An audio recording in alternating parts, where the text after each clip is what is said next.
The highest praise, glory, and honor to our loving Savior, Jesus Christ. We remember and cherish the blessed preaching and teaching of our dearly beloved parents in the Lord. Greetings to the beloved Almeida family, beloved preacher, beloved brethren and visitors, isang mapagpalang umaga po sa ating lahat at higit po sa ating pinakamamahal na Panginoong Isus po lamang. Hallelujah, praise the Lord. Nagpapasalamat po ko sa ating pinakamamahal na Panginoong Hesus. Isa po akong naka-attend po sa 10th church anniversary po sa Punta Tarawan. Hallelujah, praise the Lord. Maraming salamat po, mahal na Panginoon. Noong time po noon, nung mula po Monday hanggang Thursday, grabe po yung sakit ng aking tiyan. Pira po sa may kumakain po nung bandang pong nung Monday, nung tanghali, grabe pong, ay mula umaga, grabe po yung sakit ng tiyan ko. Para pong pinipiga, hindi ko, at saka nung bandang hapon, pabalik-balik na po ko sa CR. So, grabe po yung hanggang gabi, sobrang sakit hanggang Wednesday. Tapos nung time na yon, sabi ko, atin po ko sa ating banal na gawain. Sa dako po ng Tarawal.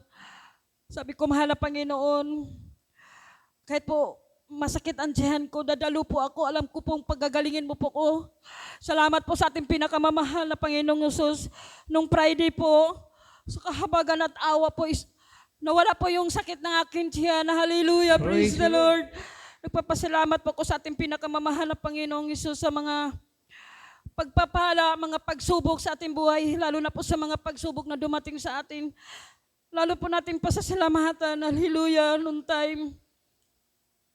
Lingid po sa inyong kalaman, ilang bisis na po akong nahimatay, 3 bisis.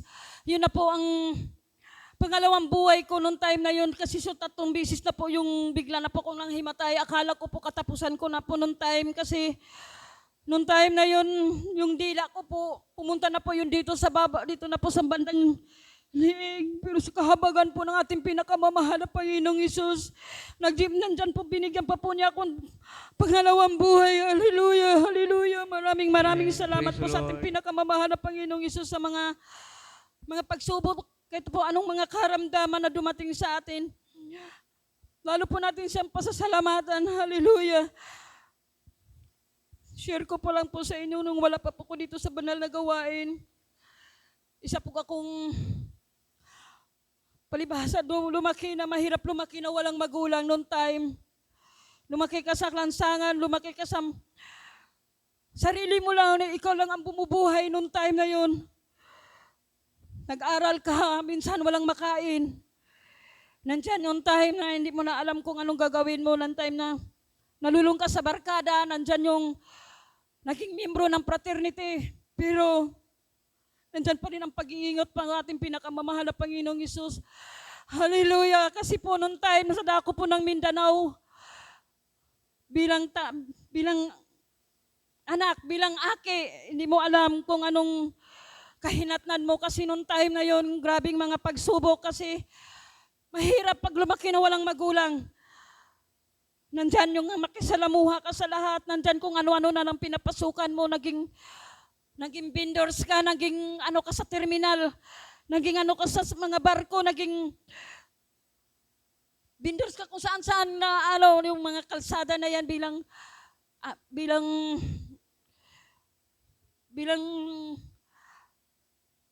anak, bilang aki, bilang bata, di mo alam. Pero nandyan yung maging malakas ka, maging anong pagsubok sa buhay. Kasi nung time na yon, grabing halubilo mo, Muslim. Kasi noong time, hindi ko po alam na isa pala akong Muslim. Half Muslim kasi yung papa ko pala. Kahit hindi ko kilala, isa pa po palang Muslim. Hallelujah. Pero pagpapasalamat pa rin po ko sa ating pinakamamahal na Panginoong Hesus. Kasi sa dako po ng Mindanao, grabe pong hirap. Kasi nung bata pa po ako, elementary, kasi grabe pong gulo sa amin. Himpi eh. Marinig mo na lang yung putukan. Minsan nag-ano na po yan banda sa amin sa eskwelahan. Sabi po ng aming beloved lolo, baba na po kayo dyan sa underground, kaya nandyan na po yung putukan. Kasi noong time, grabe po yung ano sa amin, kaguluhan. ambus dito, ambus doon. Kasi noong time na yun, kung hindi pa ako nakapunta dito sa dako ng Maynila, siguro isa na po akong MPA kasi yung mga dati kong yung mga pinsan ko po, isa po mga commander ng MPA, pero sa kahabagan po ng ating pinakamamahal na Panginoong Sus, mula ko po nakilala po itong gawain na to, dito po akong pinagpala, hallelujah, in Jesus Miracle Crusade Amen. Praise the Lord. International Ministry, hallelujah, dito po binago ang buhay namin. Kasi noong time na grabe pong magulo ang buhay namin, yung beloved husband ko po, isa po yun nalulong sa bisyo, sa dako po ng Laguna. Grabe yung bisyong naranasan niya bilang asawa. Palagi pong magulo ang buhay namin, palagi nag-away-away. Nandiyan po yung balibagan dito, balibagan doon ng mga gamit. Kasi noong time na yun, grabe pong lulong doon sa mga bawal na gamot. Tapos pumunta po kami sa dako ng Mindanao, parang wala po kaming kaayusan sa buhay, para po kaming water lily, punta po sa dako ng Mindanao, umuwi po kami, hanggang po dumating po kami dito sa dako ng Bicol. Dito ko po nakilala ang banal na gawain, hallelujah. Papasalamat po ko sa ating pinakamamahal na Panginoong Hesus sa mga pagsubok sa buhay natin, kasi kung walang pagsubok, walang pagpapalan dumating, hintayin po natin ang ating mga pagpapala nung time na wala po kami dito po sa dako ng Salog. Wala po kaming, kung saan po kami nakatira, minsan. Nung time na yun, nakatira po kami sa, hallelujah, nakatira po kami ng tangkal ng urig, pero sa tangkal ng urig, minsan, pinapaalis na kami, minsan, lipat naman kami dyan sa may tapat po ng, sa dati po tinitira nila ni Sid na, hanggang po pinapaalis na naman kami, hanggang po nandyan po kami, sa dako po nila Lula Maria, pinapaalis naman po kami, hanggang po nakatayo po kami ngayon. Sa kahabagan po natin pinakamamahal na Panginoong Hesus, may bahay na po kami, na hindi na po kami pinapapaalis. Hallelujah, praise the Lord. Pinapasalamatan ko po sa ating mahal na Panginoon sa mga pagpapalang pinigay niya po sa amin, sa mga pagsubok. Hallelujah, hallelujah. Pinapasalamatan ko rin po sa ating pinakamamahal na Panginoong Hesus sa pag-iingat po niya sa aking mga mahal na anak, sa dako po ng Laguna. Hallelujah. At sa mga pag-iingat po niya sa aming pamilya, at sa pag-iingat po sa aking mga beloved, sa aking mga kapatid po sa dako po ng ibang bansa, at saka sa dako po ng Mindanao, kasi nung time na yun, nung nakaraang bulan, yung beloved kapatid ko po sa Laman, nung time na yun, nung naglindol po ng, hallelujah, naglindol po sa dako ng Davao. Nandun po siya, nag-deliver po siya hanggang Zamboanga, Davao. Nung time po yun, naglindol yung dinadaanan po nilang tulay. Gumuho po yun. Sabi ko, hallelujah, pinapasalamatan ko po sa ating mahal na Panginoon sa pag-iingat po nila sa aking mga beloved kapatid po sa dako po ng Mindanao, kasi po palutuloy po yung minsan naglilindol. Hallelujah, hallelujah, praise the Lord. Maraming salamat po, mahal na Panginoon, sa mga pagpapalang binibigay mo po sa amin. At higit po, pinapasalamatan ko po sa ating pinakamamahal na Panginoong Hesus sa pag-iingat po niya sa akin, lalo na po ngayon na nung time na bilang kasambahay, naikot ko po na po ng yung buong Luzon na yan, hallelujah, kung ano-ano na lang po ang kung sino-sino na pong among pinapasukan ko. Nandyan na po yung mayroon yung mabait, nandyan na po yung mga masungit, pero nandyan yung pagsubok, lalo na po sa dako po ng Novaliches. Yung pinapasukan ko pong amo, isa pong head po yung anak po niya, pinaka-ano po ng fraternity, pinaka-president po ng fraternity. Diyan po yung compound po na yan, diyan po yung nagpapadol, nandyan po yung mga ano ng fraternity. Buti, nung time na yun, yung kapatid niya, naging amo ko po, ay yung amo ko po, pumunta po ng dakong Amerika. Nung time na yun, yung iniwan po niya sa akin yung mga anak niya. Grabe yung pagsubok, kasi nung time na yun, bilang katulong, ako pinagkakatiwalaan ko, kaso lang po yung ano po yung mama niya, grabe pong higpit sa amin, lalo na po sa mga apo niya. Pero hindi ko po alam, nung time na yun, kumuha po ko ng pagkain kasi nagugutom na po yung mga alaga ko.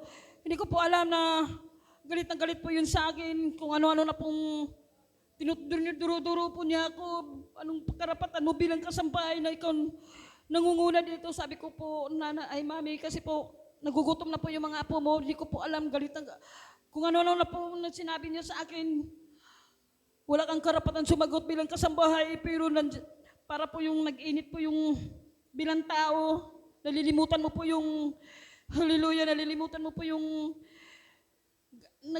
galit, nagagalit, yung galit mo, yung time na yun, grabe, bilang tao, siyempre masakit sa kalooban na tinuturo-turo ka niya na bilang kasambahay, pero hallelujah, nalilimutan ko yan, sinasagot-sagot ko sa hindi ko, grabe yung bilang pinsan tao, nagwala ako, hallelujah, hindi ko po alam, buti na lang po, ano po natin pinakamamahal na Panginoon, hindi po siya inatake, hindi ko po alam na, noong time na yun, nagsumbong na po siya sa kanyang anak, hallelujah. Sabi po nung mga kapitbahay namin, yung asawa din niya, sabi niya, mag-ingat ka kasi iba yung magalit. May baril pa naman yun nung time na yun. Tumawag po ko sa dako ng Laguna, sabi ko kung ano po nangyari dito sa akin sa Novaliches, hanapin mo lang po yung Boycano dito po sa bandang Palengke. Hallelujah, sabi ko ipag-pray na lang po ninyo ako kasi dumating po yung anak niya, sabi, hindi ko po alam, nung kinausap po niya ako, yung baril po nandyan po sa lamisa, hallelujah, praise the Lord. Iniikot-ikot po niya sa akin yun. Sabi niya, wala kang karapatang sumagot sa aking mama. Kasi bilang kasambahay, nung time na yun, sabi ko, kahit bilang kasambahay po ako, bilang katulong, tao rin po ako. May pakiramdam.